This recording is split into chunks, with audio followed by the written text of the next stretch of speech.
All right, good morning, good evening, good afternoon, ladies and gentlemen, citizens of YouTube. This is Pastordowell. Still on our way to our precious brother and sister home up here in Canada, Brother Steve and Sister Wendell. All right, just thinking here just for a moment. All right, listening to something on sexual, I call it sexual dysfunction. Some people call it a right to sexual orientation. Now, you know just as well as I do, and it strikes me very odd, especially in the time that we're living in, with the debauchery, the immorality, the moral compass is all but literally just gone to pots. It's gone to hell, literally. How in the world can we sit up and convict people of some type of sexual dysfunction or some type of sexual harassment or sexual dysphoria when we are considering? Now I'm gonna give you an example. I've got to say this for the younger generation and the generation who don't know that there has always been a different mindset besides the one that's being crammed down our throat. When Obama was in office, I mean, the one thing that he did do is he made sure that he turned around and he objectified all of us that are heterosexual.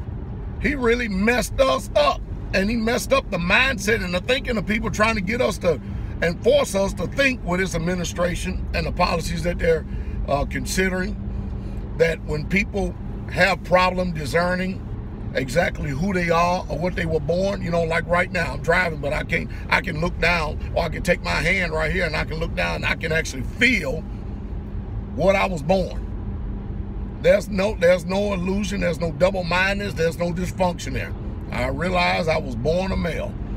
Well, somewhere between the legs and the head, there's a cognitive dissonance that's taking place.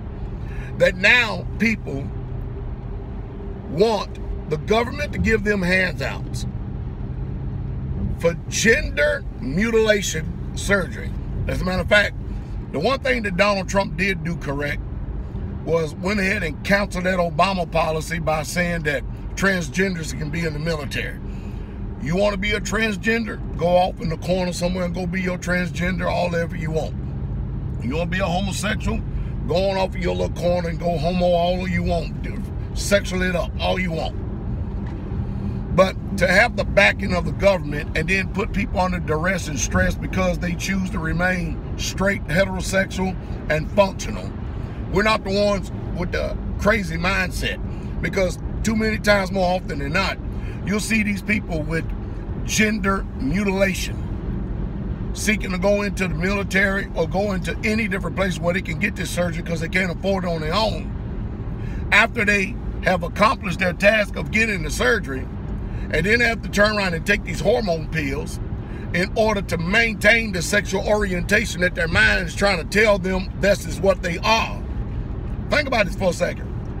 Then they renege on it and say, you know what? I have regrets. I think I made a big mistake.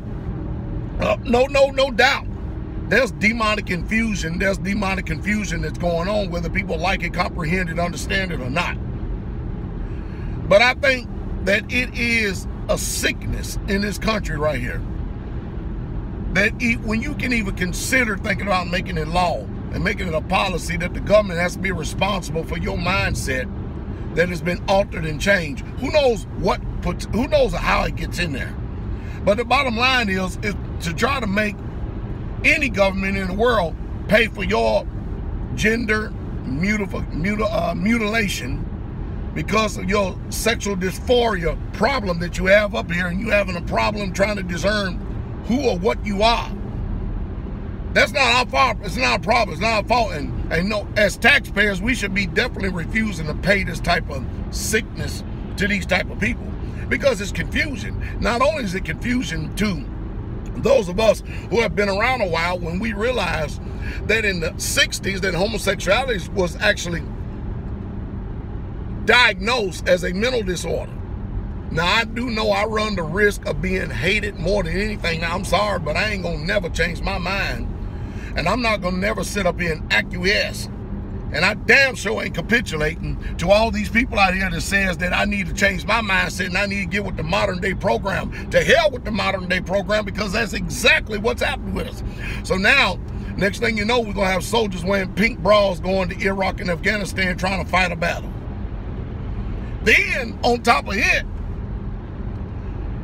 it came down the newswire that American soldiers are spending, or the government is spending $41 billion, million dollars a year on Viagra for soldiers.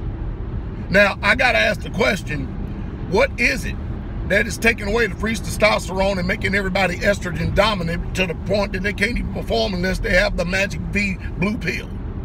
Especially at the average age of the soldiers that are in the military. At that young of an age, you've already become sexually dysfunctional. And if you don't have testosterone, it's very hard, extremely hard to have warriors out there that's going to fight a legitimate battle and come out victorious. Instead of having medal honors, what we're going to start doing, handing out flowers of honor? I mean, we got some problems in this society. Wrong has become right, right has become wrong, and anyone who says that they are right, now you are on the left because you are dysfunctional, because you cannot simply adjust and change with the fallen society that is morally decayed and spiritually bankrupt. No. I'm going to continue to keep being a voice in the wilderness crying out. Hopefully there's some way, somehow I can stimulate thought to all those that are not dumb, dormant, docile, demoralized, and demonized. And that's the truth, and that's the truth straight way. Hope it ain't confuse you on this, but hey, let me get back to driving.